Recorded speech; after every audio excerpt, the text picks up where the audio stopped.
Bonjour.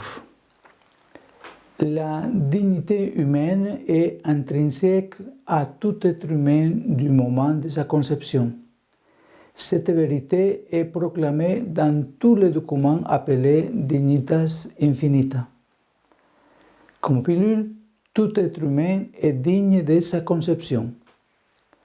Malgré la longue liste de problèmes mondiaux, montrons-nous résolus à défendre la dignité et la valeur de chaque personne, s'exclamait Antonio Gutiérrez, secrétaire général des Nations Unies à New York en septembre dernier devant l'Assemblée générale.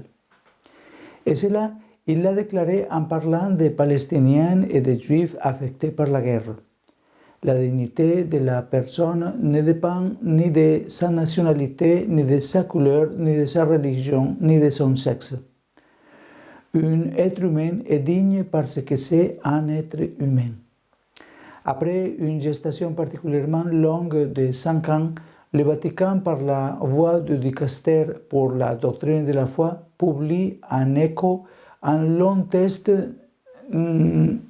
que veut également honorer les 75 ans de la Déclaration universelle des droits de l'homme. Formellement, il ne s'agit pas d'un texte du pape François, mais se laisse deviner à chaque ligne sa marque, parce que depuis le début de son pontificat,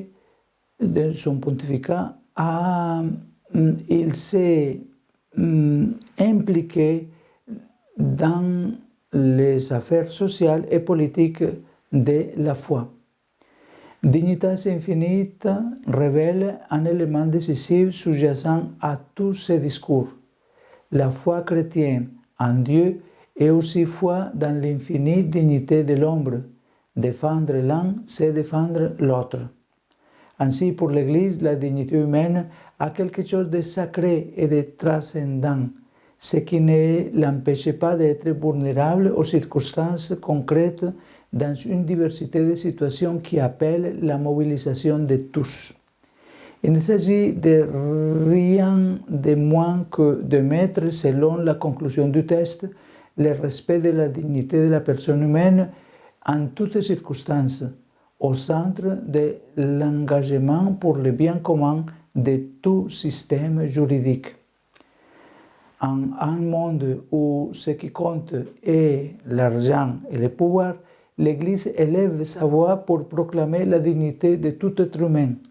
Pour cela, il convient que nous tous approfondissons ces documents et les faisons connaître en favorisant ainsi le respect de toute vie humaine, de sa conception jusqu'à sa mort naturelle. En ce jour où la prière se fait d'une manière particulière devant Jésus sacrament, recommandons à Dieu tous ceux qui, en diverses circonstances, luttent pour la dignité des personnes. Prions pour les personnes victimes de violations de leur dignité et prions également pour la conversion de ceux qui, contrairement au commandement de Dieu, ne tiennent pas compte de la dignité de tant de personnes et en les abusant de multiples manières. Quoi qu'il en soit, luttons et prions pour ne jamais profaner la dignité d'aucun être humain. Que le bon Dieu vous bénisse et vous garde pour qu'on ne profane jamais personne. Amen.